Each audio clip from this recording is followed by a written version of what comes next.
Welcome to yesterday's Airlines.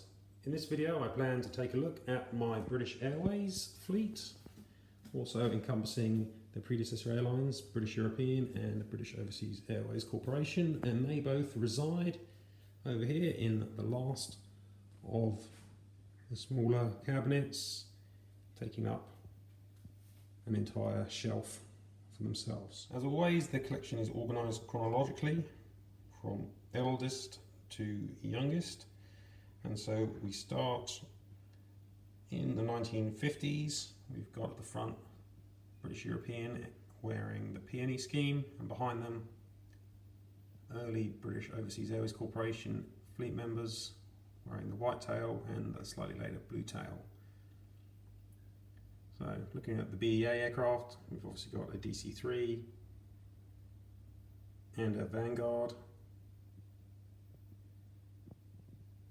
Viscount 700 and a Comet 3. Those are all Aero Classics, as indeed is pretty much everything you see behind them except for the short Britannia, which is JC Wings. Aircraft types we have here, on the left we've got a DC-7C, got an early Constellation, a pair of Stratocruisers, pair of Canadair Argonauts, a short and a long Britannia, and right at the back a Comet 4. Moving into the 1960s, and things get very red square for British European. This is probably my favourite BEA livery. We've got short and long Viscounts, my only 1400 Herald, and a Trident 2. And then another Viscount, but with a light grey belly, and the JC Wings 111-500.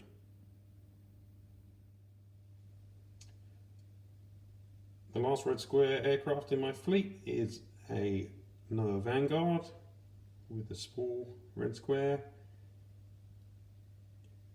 Still hoping to pick up a Comet actually in that scheme. Now, BOAC in the 1960s was moving into their Speedbird scheme, and you can see we've got an experimental Super at the back in the scheme prior to that, but then we've got a standard VC-10 from Gemini Jets in the full Speedbird, 707, and the short-lived BOAC Cunard version of the VC-10 too. Now, the 1970s obviously brought about the end of BEA and BOAC as separate companies and their merger into British Airways, but there was still time for some unusual fleet members to wear the old scheme, like this Viscount 700, which was used to ferry passengers, I think, between Glasgow and Prestwick. But quickly the Negus began taking over, and here we've got a Viscount 800, 111 and an HS748 wearing the full title version of the scheme, plus some Gemini Tridents and a Gemini standard VC-10.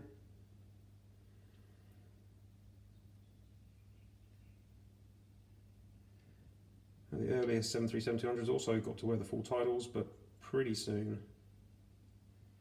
BA was shortening to just say British, as can be seen here on the Viscount, Trident 3, 111 and the Trident 2. In the long haul fleet we've got a couple of older BOACs at the back, another fancy model, a Concorde, but a Gemini 747-100. Also got a British Air Tours 707-400 and a long titles Super VC-10.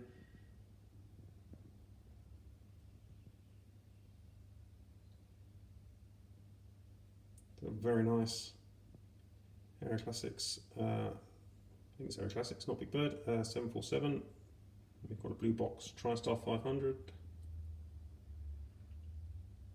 And then more recent Gemini 757, which isn't technically in the delivery colours, but we'll have a look at that. And lastly, Herpa Concorde, which has a slightly dinged nose, courtesy of the big shelf collapse issue from a few years back. But anyway, that's the completion of my British Airways fleet for the time being. Again, I really don't have any space to add further British Airways aircraft, and I've studiously avoided adding anything that's wearing a lander scheme or later, mainly because I just don't have space for it, but also I never really was too excited by the lander colours. The only other British Airways plane in my fleet is up here, just this Aero Classics Cambrian 111, wearing the BA colours just after British Air Services was merged into BA.